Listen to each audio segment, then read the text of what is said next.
बिस्मिल्लाहिर्रहमानिर्रहीम। अस्सलाम वालेकुम दोस्तों। नाज़रीन, आप लोग जानते हैं कि इस वक्त पाकिस्तान के जो हालात हैं वो बहुत ज़्यादा ख़राब हैं और ख़ास तौर के ऊपर पाकिस्तान की मईशत है वो दिन ब दिन डूबती जा रही है।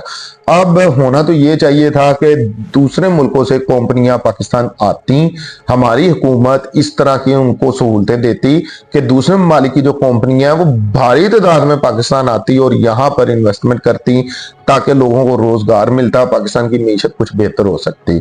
लेकिन अब दिखाई ये दे रहा है कि बहुत सी कंपनियां जो पहले से पाकिस्तान में हैं वो पाकिस्तान से भागने का सोच रही हैं, पाकिस्तान से दूसरे ममालिक में जाने का सोच रही हैं। अब नाज़रीन, ये मैं आप लोगों को जो बता रहा हूँ, ये chairman Pakistan software house association के चेयरमैन है सज्जाद मुस्तफ़ा पाशा। इनकी एक रिपोर्ट है, ये मैं आप लोगों को पढ़ के सुना देता हूं कि आइंदा आने वाले दिनों में पाकिस्तान की मीशत नीचे जाएगी या उठेगी। फिल वक्त हम लोग ये देख रहे हैं कि जो हमारे सरकारी ओहदेदार हैं वो आकर टीवी पर बड़े बड़े दावे कर रहे हैं कि पाकिस्तान की मीशत है वो दिन ब दिन तरक्की कर रही है। लेकिन जब पाकिस्तान में से कंपनियां ही भागना शुरू हो जाएंगी तो फिर आप लोग ये खुद सोच लें कि पाकिस्तान की मीशत कैसे ऊपर जा सकती है या पाकिस्तान कैसे तरक्की कर सकता है। कोई भी मुल्क है आज के दौर में इंटरनेट के बगैर कामयाब नहीं है। हर मुल्क है जो सा गरीब से गरीब मुल्क भी है, अगर वहां पर भी आप लोग इंटरनेट बंद कर दें तो उसका दिवालिया करीब निकल जाएगा, क्योंकि आपका हर जो सिस्टम है वो इंटरनेट पर है। कोई सिस्टम, अब तो तालीम आपकी इंटरनेट के बगैर हो नहीं सकती। कोई फैक्ट्री आप लोग लगा लें, आप अब तो आप मार्केटों में जाएं, दुकानों पर देखें, वहां पर जो सा सिस्टम है वो इंटरनेट सिस्टम आ चुका है और कंप्यूटराइज बिल आ चुके हैं। और हुकूमत पाकिस्तान इस चीज के ऊपर जोर भी लगा रही है कि हर दुकान पर कंप्यूटर पड़ा हो और वहां से कंप्यूटराइज बिल निकले। तो जब आप लोग इंटरनेट ही नहीं देंगे तो फिर आप लोग किस चीज के दूसरे काम कर रहे हैं कि हर दुकानों पर कंप्यूटर पड़ा हो, हर दुकानदार कंप्यूटराइज बिल दे, हर दुकानदार का रिकॉर्ड कंप्यूटर के ऊपर चढ़ा हो, इंटरनेट बंद, वीपीएन बंद। तो नाज़रीन, इस तरह कैसे हो सकता है? तो ये मैं जैसे आप लोगों को पहले बता चुका हूं कि chairman Pakistan software house association Sajjad Pasha साहब हैं। इनका जनाब कहना है कि इंटरनेट के मसाइल और वीपीएन के रजिस्ट्रेशन के बाद बड़ी आईटी कंपनियों ने मुल्क से बाहर जाने की मनसूबाबंदी शुरू कर दी है। अब नाज़रीन, अगर मैं अपने पड़ोसी मुल्क इंडिया की बात करता हूं ना, तो 200 अरब रुपए से ज्यादा उनकी मार्केट है आईटी की।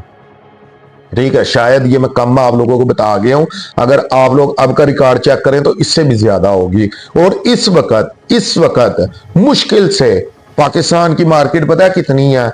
1.5-2 अरब।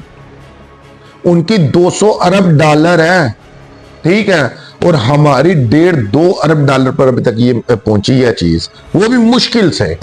और आगे से जिस तरह की सूरतें जा रही है ना कि आए दिन इंटरनेट बंद, वीपीएन, अब तो खैर वीपीएन के ऊपर फतवे भी जारी हो चुके हैं, अल्लाह खैर ही करे। लेकिन हमारे जो उलमाए कराम है वो इस चीज के ऊपर कोई इतना ज्यादा रिएक्शन नहीं दिखा रहे और ना खुलकर सामने आ रहे हैं कि आवाम को बता सकें कि क्या ये वाकई जायज है या नाजायज है।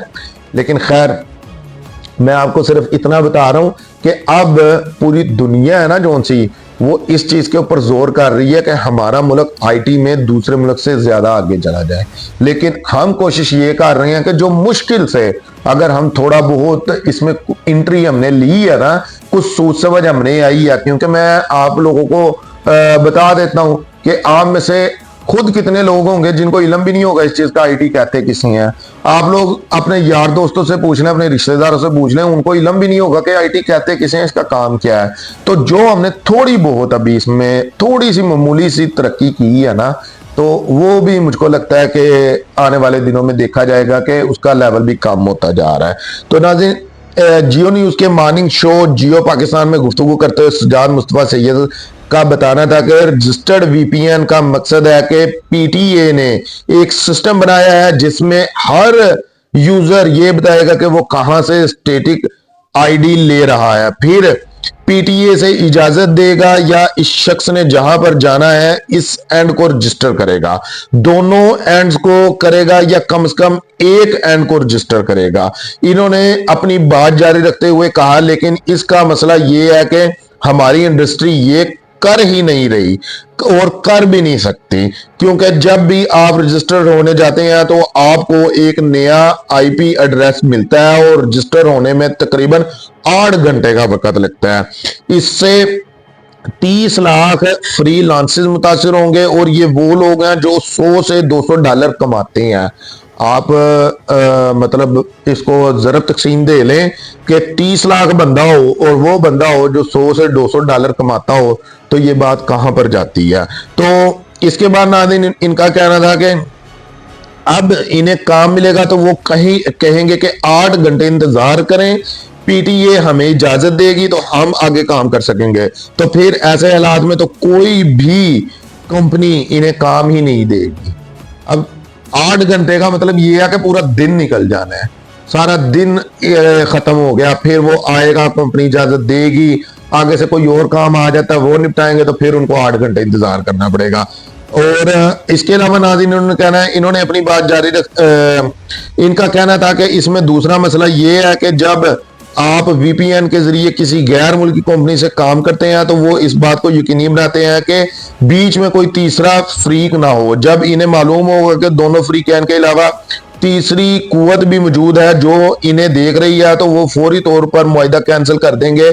इसके नुकसान का अगर हम बहुत मुताद अंदाजा लगाएं तो ये $1 अरब बनता है।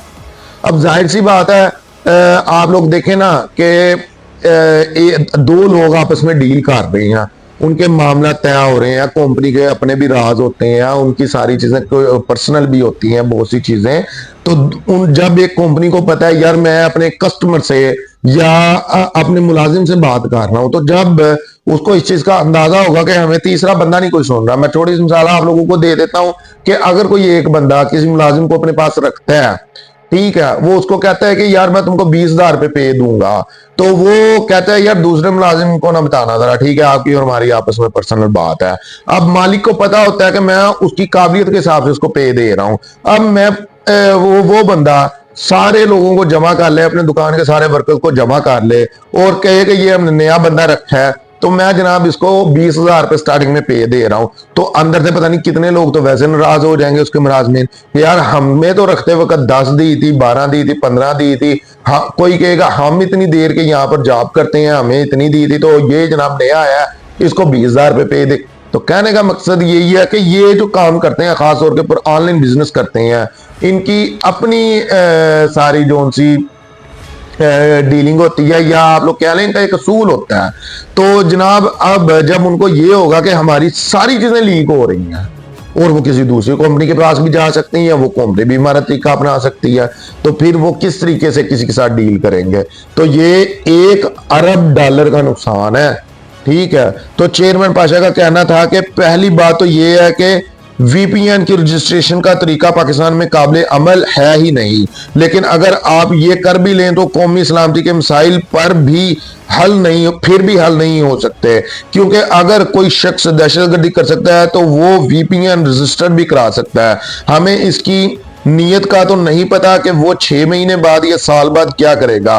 सज्जाद मुस्तफा सैयद का कहना था कि कौमी सलामती के मसाइल सिर्फ पाकिस्तान के नहीं बल्कि पूरी दुनिया के हैं। दहशतगर्दी के बायस जो लोग शहीद हो रहे हैं वो हमारे भी बच्चे हैं, हमें इसका पूरी तरह एहसास है, लेकिन इसे कंट्रोल करने का ये तरीकाकार गलत है। एक सवाल के जवाब में चेयरमैन पाशा का कहना था कि जब आप एक मरतबा वीपीएन रजिस्टर कर लेते हैं तो आपका डाटा महफूज तरीके से एक जगह से दूसरी जगह पहुंचता है, इसलिए वीपीएन इस्तेमाल करने वालों को पकड़ना इतना आसान नहीं है। चेयरमैन पीटीए के इंटरनेट स्पीड दुरुस्त होने के दावे पर सज्जाद मुस्तफा पाशा का कहना था कि मुल्क में इंटरनेट की स्पीड के मसाइल बरकरार हैं। हमें इस हवाले से आईटी इंडस्ट्री से रोज शिकायत मसूल हो रही है। हमारे एक कॉल सेंटर के कस्टमर को सिर्फ 2 घंटों में $2 मिलियन का नुकसान है। एक दिन में 2 घंटों में $2 मिलियन का नुकसान, 1 घंटे में $1 मिलियन का नुकसान। एक कॉल सेंटर की बात कर रहे हैं ये। सज्जाद मुस्तफा पाशा का कहना था कि आईटी एक ऐसा शोबा है जो पाकिस्तान के माशी मसाइल को हल कर सकता है। हमने अगले चंद सालों में $15 अरब का तखमीना लगाया है। हमने अरबों डॉलर अपने नौजवानों को तैयार करने में लगा दिया है। पाकिस्तान में पूरी दुनिया में एक आईटी हब बनकर उभर रहा है, लेकिन जब हम इंटरनेट ही बंद कर देंगे तो हम पूरी दुनिया में मजाक बन जाएंगे। यही बात नाज़रीन अभी मैं आप लोगों से कर रहा था। हुकूमत की जानिब से VPN की रजिस्ट्रेशन के लिए दी गई 30 नवंबर की डेडलाइन से मुतल्लक सवाल पर सज्जाद मुस्तफा सैयद का कहना था कि IT प्रोफेशनल को सारी दुनिया वेलकम कर रही है, लेकिन हुकूमती इकदाम की वजह से हमारी बड़ी IT कंपनियों ने मुल्क से बाहर जाने के लिए प्लानिंग शुरू कर दी है। और नाज़रीन जो इन्होंने पहले ये बात कही कि अगर हम IT के ऊपर ध्यान दें तो हमारे मुल्क का टोटल कर्जा उतर सकता है। मैं कहता हूं कर्जा ही नहीं उतर सकता, हम लोग अपने पांव पर इतना खड़ा हो सकते हैं कि हम दूसरे गरीब मुल्कों को कर्जा दे भी सकते हैं। क्योंकि जैसे मैंने आप लोगों को पहले बताया कि जो IT इंडस्ट्री है उसमें हर मुल्क दिलचस्पी ले रहा है, और गरीब से गरीब मुल्क भी है जिसके इतने वसाइल भी नहीं है, वो भी शायद आज पाकिस्तान से IT में काफी ज्यादा आगे है। क्योंकि यहां पर एक तो आप लोग ये कह लें कि इन्वेस्टमेंट आपकी कोई भी नहीं है, पैसा आपको आना है, ठीक है। और फिर इसमें यार कोई भी आप बंदे की बात कर लो, आप बूढ़ी खवातीन, जवान बच्चे, वो खवातीन जो महफूज काम कर सकती हैं, महफूज इनकम कमा सकती हैं, और वो लोग जिनको नौकरियां नहीं मिल रही, जिनके पास डिग्रियां सड़ रही हैं, हर बंदे को फायदा है। वो बंदा जो पढ़ा लिखा नहीं है उसको भी फायदा ना इससे। लेकिन ये है कि फायदा पहुंचाए कौन? अगर हुकूमत चाहे फायदा पहुंचे तो तब फायदा पहुंचेगा ना। जब हुकूमत ही ना चाहती हो फायदा पहुंचे तो फिर किस तरह से फायदा पहुंच सकता है? जब हुकूमत ही सीरियस ना हो इस चीज में कि हमारे मुल्क पर से जो कर्जे की लानत है वो उतर सके, तो फिर इसमें कोई क्या करेगा? तो अब के लिए इतना ही। अपना बहुत सारा ख्याल रखिएगा। शुक्रिया।